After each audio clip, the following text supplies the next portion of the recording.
themselves. With laughter. Instead of wine and wit, men.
You're like... They left us some damn good booze here. And as my old man used to say, the fire of battle must be quenched. Of course, the only battle he was ever in was with Ma. But still, it fits. Anyway, I hope you'll drink with us. Hey, Henry. Fancy throwing some dice? Sure. Why look a gift horse in the mouth? My words exactly. Me and the lads were just saying how we know nothing about you. Most of the folk around here have hardly been further than the village market. But you must have seen a thing or two.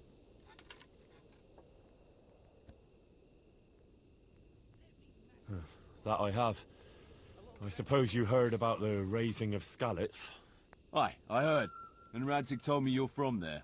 But that's probably not the kind of story to go with wine and good cheer. Come and have a game.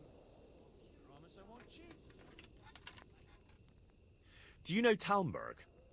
Aye, I do. It's that castle on the hill, not far from here. That's right. Sir Divish is the lord there. You might have heard he was locked up in his own castle for 7 years by another lord he had some dispute with. I remember hearing something about that. How did he get out? His wife, Lady Stephanie, managed to get justice for him in the end, with the help of the provincial council. Right. But I thought you were going to tell us something about yourself, Henry. I'm getting there. It's to do with the young Lady Stephanie. She took a liking to me, and asked me to help her get some things for her cousin's wedding, which I did. And she was very, very grateful. So the lady was nice to you. That's a charming story. Not exactly bard material. No, you don't get it, Kuno. She was very grateful. What are you... No.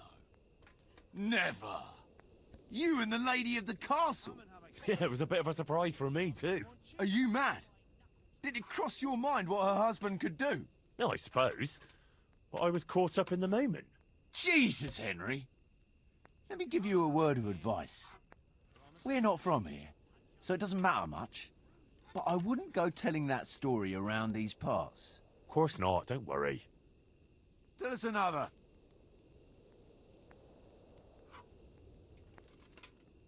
Have you seen Sasau Monastery? I've seen it from the outside. A fine building. But at the pace they're going, it'll never be finished. You could be right. Anyway, I've seen it from the inside. Like, you were in the courtyard? Like I was in the cloisters. Good one. Only the monks are allowed in there. Exactly. Come on, Henry. I like a good story, but at least make it believable. I swear to God. I had to get in there to find a fella who was hiding out amongst the monks. I see, but they don't take, no offence, every idiot that comes along. No. You have to be able to read and write, and speak Latin, and sing it, even. Yeah, or at least convince them you can. You speak Latin? Sure. Basio sepo volam, qui plagam diligo solam. I'm impressed. What does it mean? Something about how you can't trust anyone. I don't know exactly. You don't have to understand Latin to know that. That comes in handy if you want to insult a priest, though. Well, we have a scholar in our midst. And what's it like in the cloisters? It's like time moves at a different pace there. You pretty much have to do the same thing day in, day out. Get up before dawn, pray in the chapel, eat with the brothers, then go and work in the gardens or the library. I don't think I could handle that much excitement. Yeah.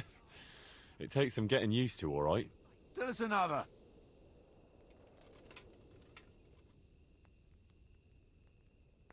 I was trying to track down these bandits who raided the Neuhof stud farm, and the trail led to Ujitz. I made the acquaintance of the parish priest there. Oh, I've heard some stories about him. Apparently he's quite a character. That's putting it mildly. But he does keep his word, and he sure knows how to drink. A typical man of the cloth, eh? I don't know about other priests, but Godwin can booze like a master. So we ended up in the local tavern. What can I tell you? Wine, women, and song, you know how it goes. Well, we lost track of time a little, and then the bailiff came barging in and tells us it's past curfew and we're to clear out. Was he on his own? No, he had some men with him. I'm not sure how many. It's all a little blurry. Anyway, we explained to him politely that we had no intention of ending our enjoyment. So, after a bit of discussion with the bailiff, we carried on. Next morning, Godwin was as green as a frog and hardly able to walk. And then he realised he had to say mass. That's a show I'd like to see. Well, he couldn't do it. So he got me to preach the sermon.